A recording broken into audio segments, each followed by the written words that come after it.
How does Crowley's Thoth Tarot differ from other decks and the one many consider, rightfully or wrongfully, to be the granddaddy of them all, the Rider-Waite-Smith deck?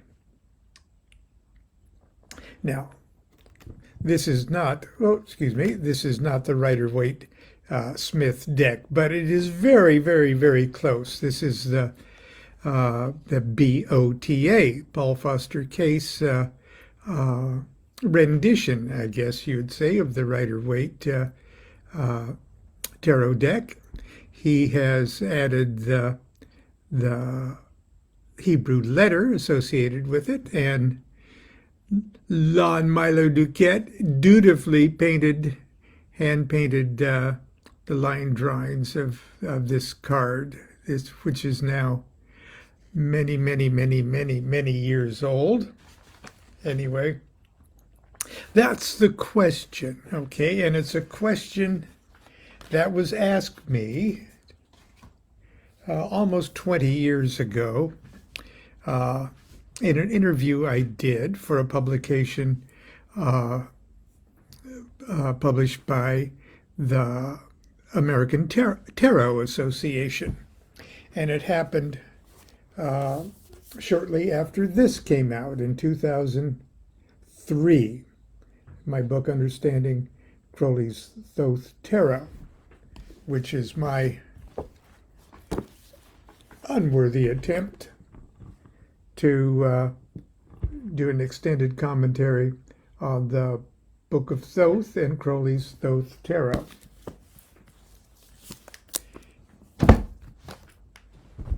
Hello. I know it's Tuesday, and usually on Tuesday you see me from the parking lot of Sprouts or the Sacramento Natural Food Co-op or someplace.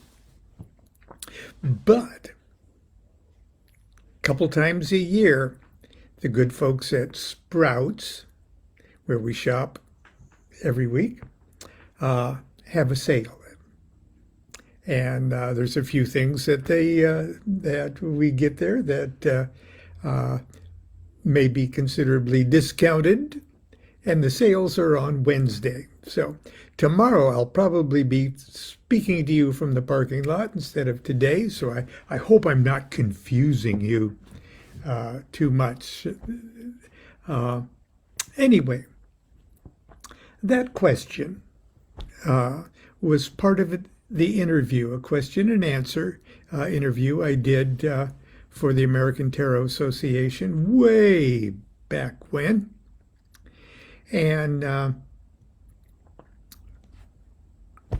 I literally, well, not literally, I didn't actually stumble and fall down, but I literally stumbled upon this ancient interview while going through my files and transferring files and things like that this morning. And I thought it'd be fun because it's very interesting, to me at least. It's an eye-opener to hear my voice, to hear my opinions of 20 years ago, or longer. And not that I'm always, changing and developing my opinions on things.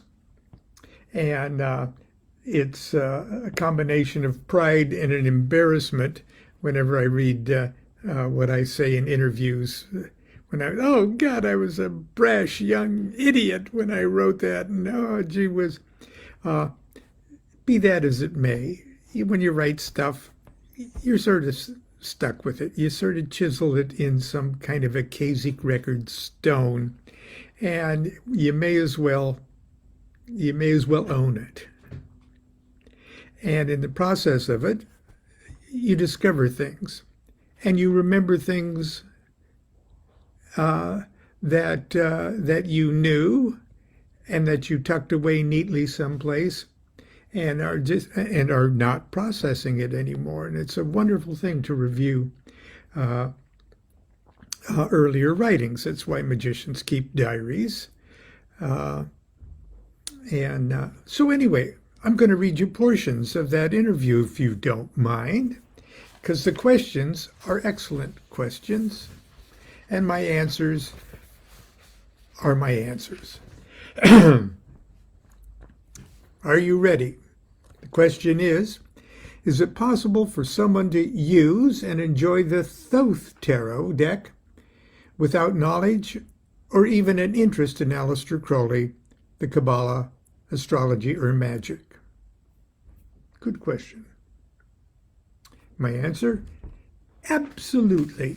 In fact, I suspect that the vast majority of owners and users of the Thoth Tarot are attracted to the card simply because of their haunting beauty and efficacy as a divinatory tool. Still, I think everyone who comes in contact with the cards would like to know a little bit more about them and the brilliant and very strange and colorful people who created them.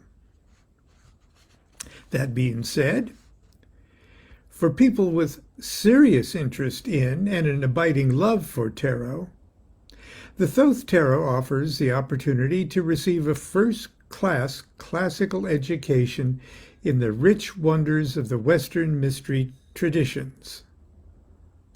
Whether or not the tarot started out to be so, it has evolved to become the flashcards of the key spiritual arts within that tradition, including astrology, alchemy, Kabbalah, and magic, and the common denominator between them. Question: how necessary is it for someone to read your book and join a tarot society, even the Society of Aleister Crowley? And my answer was sort of, I'm really not sure what you're asking here. Maybe you could rephrase it. Just say that briefly, I'd say that it is not necessary at all for anyone to join any organization to get a great tarot and Thoth Tarot education.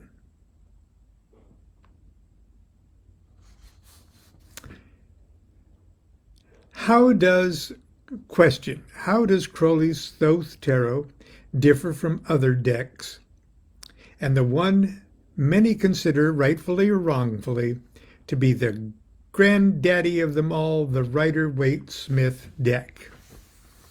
That's what I opened with the teaser this morning, with that question. Answer: wow. That's a big question, and it took me 3 years and 331 pages to try to answer it in understanding Aleister Crowley's Thoth Tarot. But let's start by looking at what the Thoth Tarot and the Waite-Smith have in common.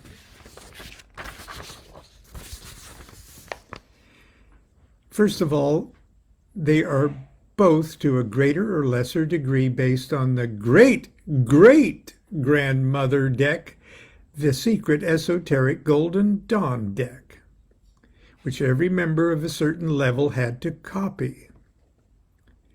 Both Crowley and Waite were members of the Golden Dawn and obligated to secrecy regarding the secret attributes of the individual cards. The attribution of Hebrew letters to the trumps, astrological information for the court cards and pips, etc. Both Waite and Crowley departed from the Golden Dawn model by adding images to the pips. In other words, the truly traditional, like Tarot of Marseille and the Golden Dawn deck, just had designs on the pip cards, the small cards. There'd be the ace. The ace would have a big disc or a big cup or wand or sword. But then it'd just have 2 swords, 3 swords, 4 swords and stuff. But Crowley and Smith added, Waite and Smith added images on the court card. Wonderful images, both of them. But Pixie Smith's images were awesome. Okay, awesome images. And they were based on the mystical writings of the Arthurian legends, which she was studying at the time.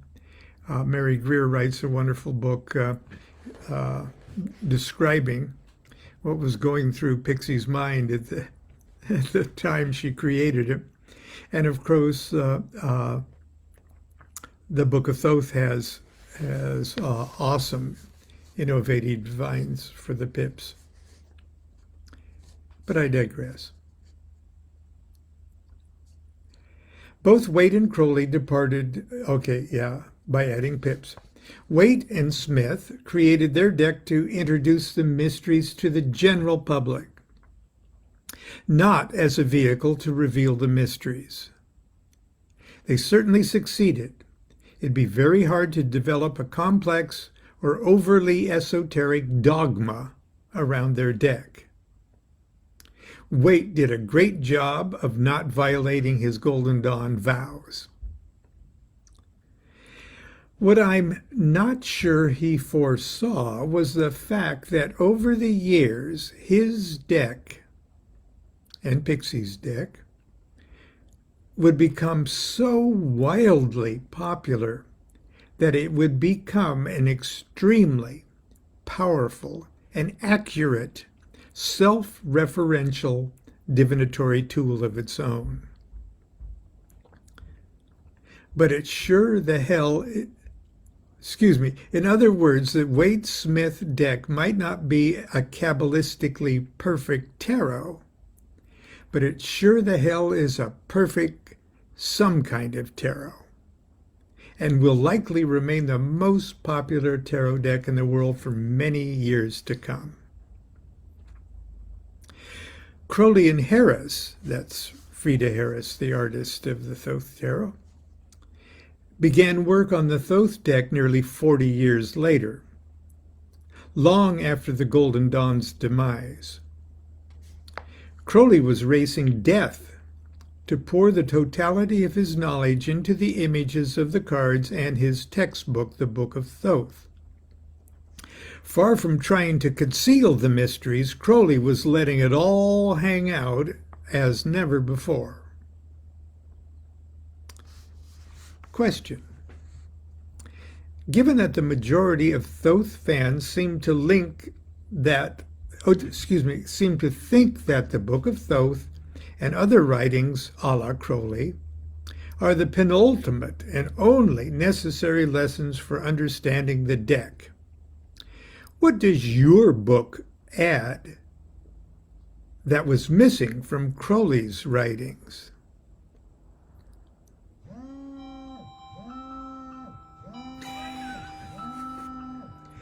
Pardon me just for a moment, would you please?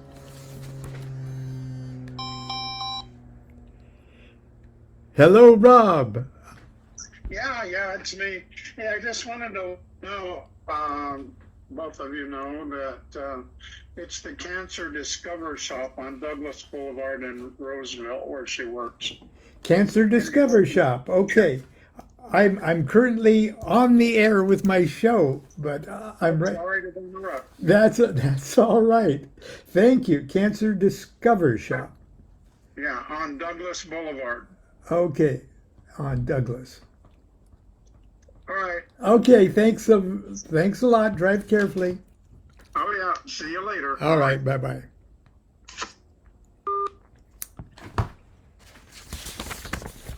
That's a cool thrift shop, I guess, in Roseville.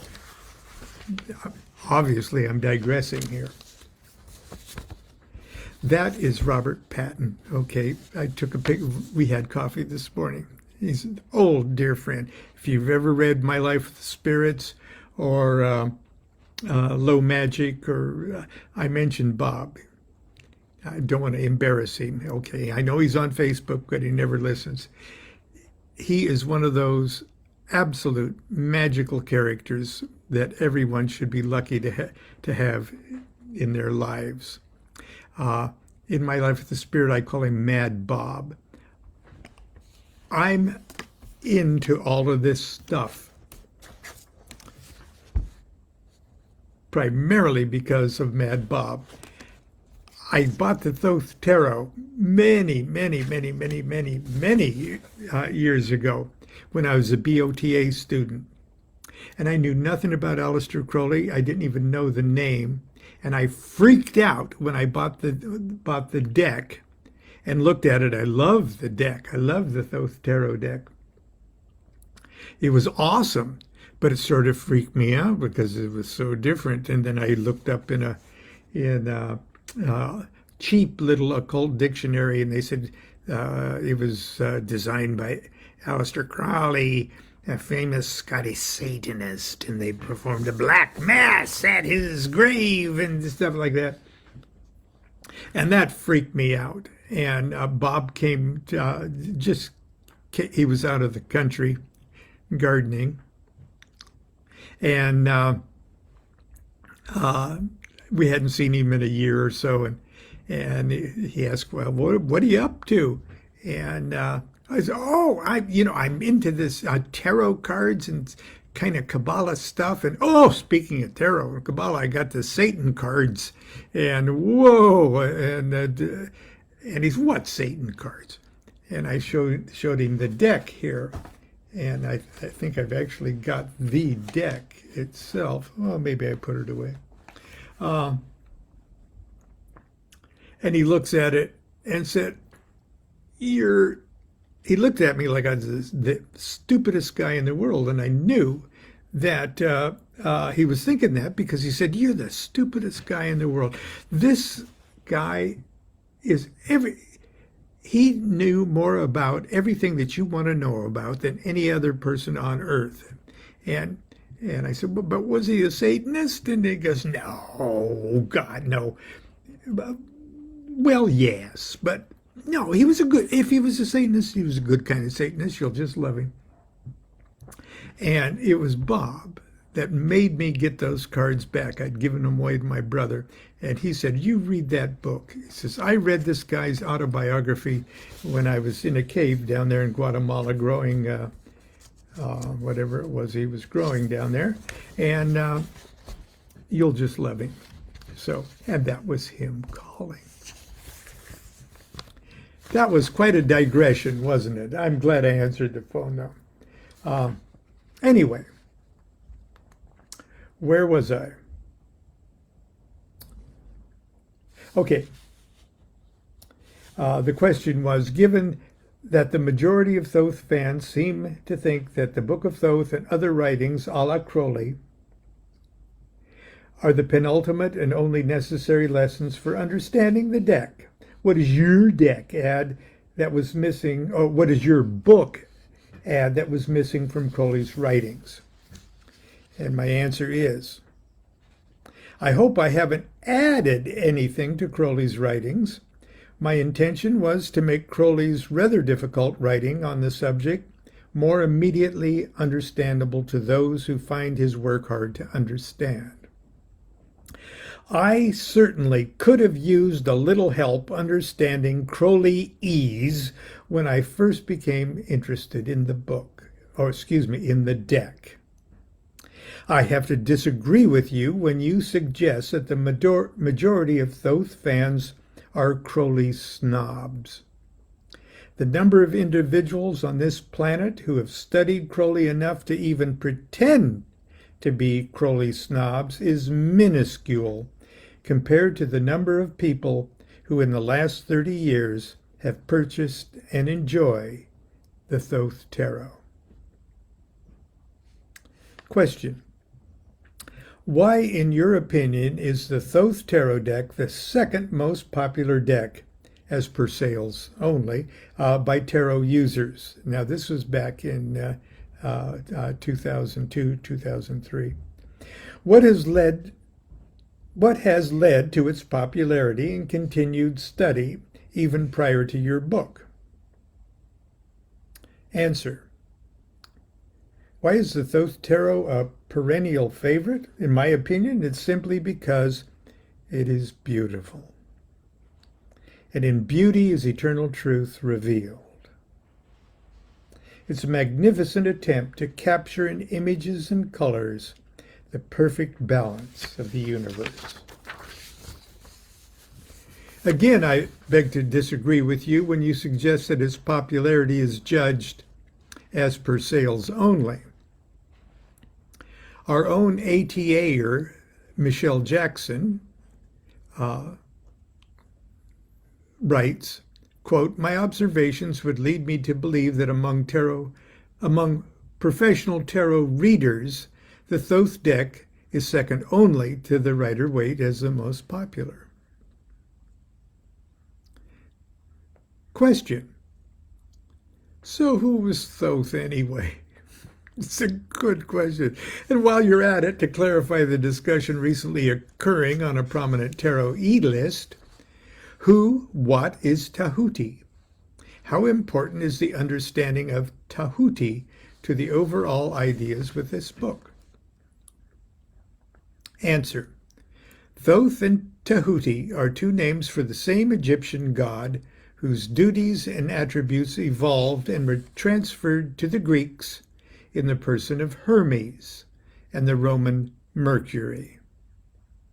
There's an entire body of mystical literature attributed to Hermes, the foremost being the Emerald Tablet of Hermes, which, prior to the Dark Ages, occupied the attention of many of the great thinkers of Western civilization.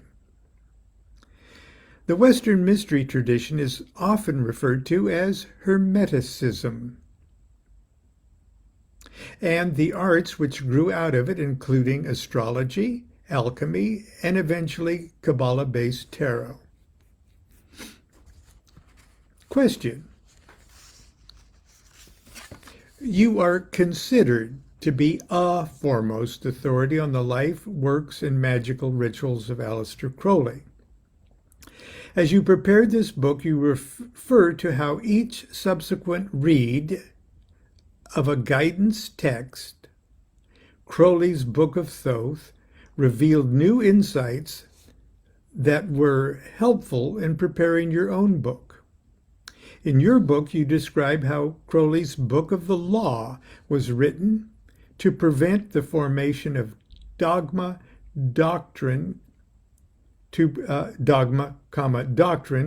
prevent religious or social intolerance. You say that even as a Crowley expert, your theories and opinions are continually re-examined and revised.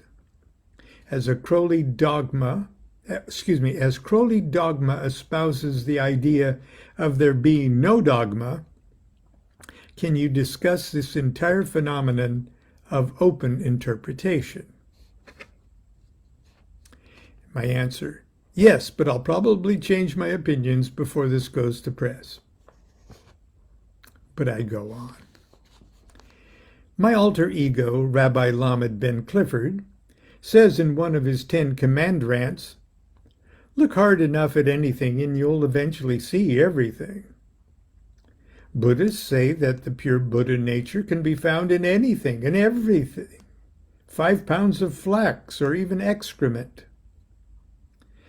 The Book of the Law, a work Crowley claimed to have received, not written, is a, quote, holy book, unquote, that only you can interpret for yourself. Even Crowley's comments on various verses of the book are meant to be only suggestive and not definitive.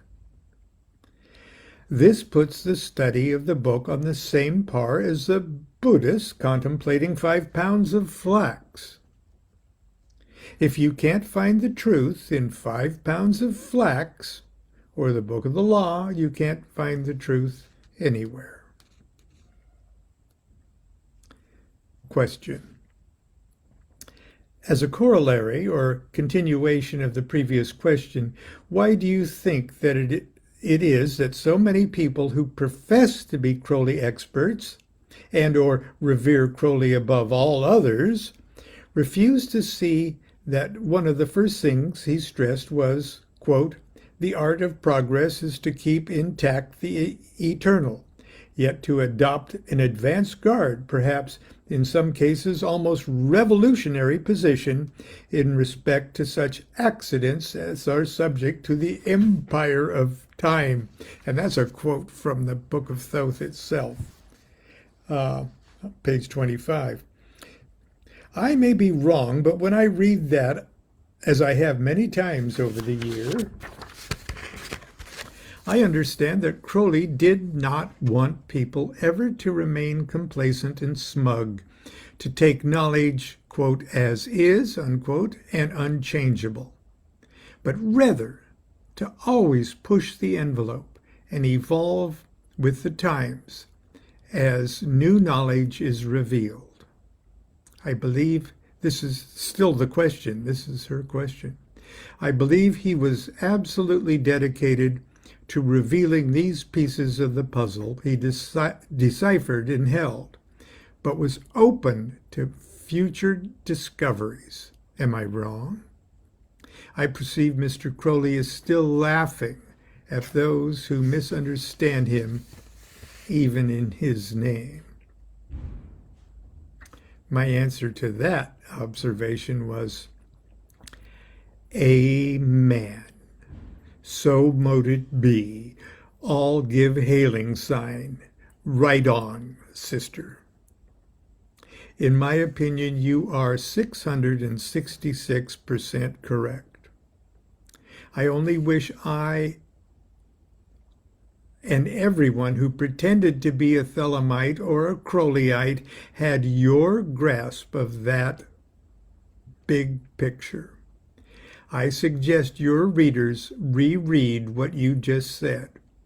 Crowley would be rolling over in his grave, if he had one, to learn of the attitude and behavior of so many people who call themselves Thelemites and who use his name and his philosophy to excuse their own shortcomings, addictions, and character deficiencies. Question. I feel, and this is just my opinion, she says, that many self-professed experts in this day and age will abhor your book. They will not like you making accessible that which was previously difficult for the tarot masses. They cherish being those experts on the mount, that you could rail against the ignorant from a position of their supposed exalted understanding, and rail they do. By making the insights of Crowley accessible to many for whom they were previously indecipherable, you will anger those who previously claimed to be the chosen few alone who could interpret his words. And in response to my own observation, I say, bravo, Mr. DuQuette. This reminds me how ironically of the attempts of the medieval church to stifle the questing minds of the free-thinking people in that era. Comments? Answer, my answer. I fully expect a few noses will be bent out of shape. The same thing happened when my Magic of Thelema came out 10 years ago.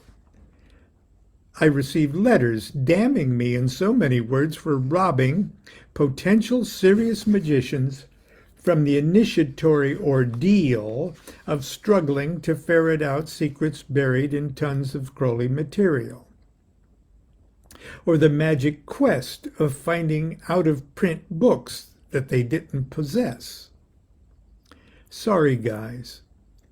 You'll still have plenty of initiatory ordeals and magical quests, even if I do save you 9 or 10 years of heartache by explaining a few things up front in clear English. The question. Synopsis. What do you consider to be the 3 most valuable new ideas, thoughts to be obtained from your book? What 3 treasures will the reader take away that were not available previously? My answer. 1. That the Thoth Tarot puts forth a wonderful doctrine concerning the evolution of humanity and the nature of the human soul. 2. That the tarot is a living, growing, and evolving spiritual entity. 3. That as flawed and as unpleasant as Aleister Crowley was, and Lon Milo DuQuette is, both of us are sincere in our aspirations to discover the truth. Finally, question. Leaving controversy aside, how did you get into tarot? What was the initial draw? Sorry, bad pun. And what came first in your journey, tarot or magic, by any spelling? Elaborate for us, please. Answer. Tarot came first, but only after a few years of trying to be an Eastern mystic and yogi and a few years of Rosicrucianism, then came BOTA, and I was hooked. Where do you go now? And this is interesting to me because I talk about trips I'm going to take that I've kind of long ago forgotten. Where do you go now? I realize that with this question, I've given free rein to the infamous DuQuette humor. But seriously, what is your next planned step with tarot? Or do you plan? LOL. No, I don't plan. Drives constant crazy. I don't plan. One word answers unacceptable. Okay, answer. First, I go to Kent State University in Ohio to talk on Kabbalah. Then 2 weeks in London to give workshops and book launchings. My autobiography, My Life with the Spirits, has been optioned for a feature film, and there are other media-type projects that may or may not ever manifest on the screen. Parentheses, option and deal done are 2 very different things, obviously, because that never panned out. It's still hanging on, though. It's still threatening. Okay. Anyway.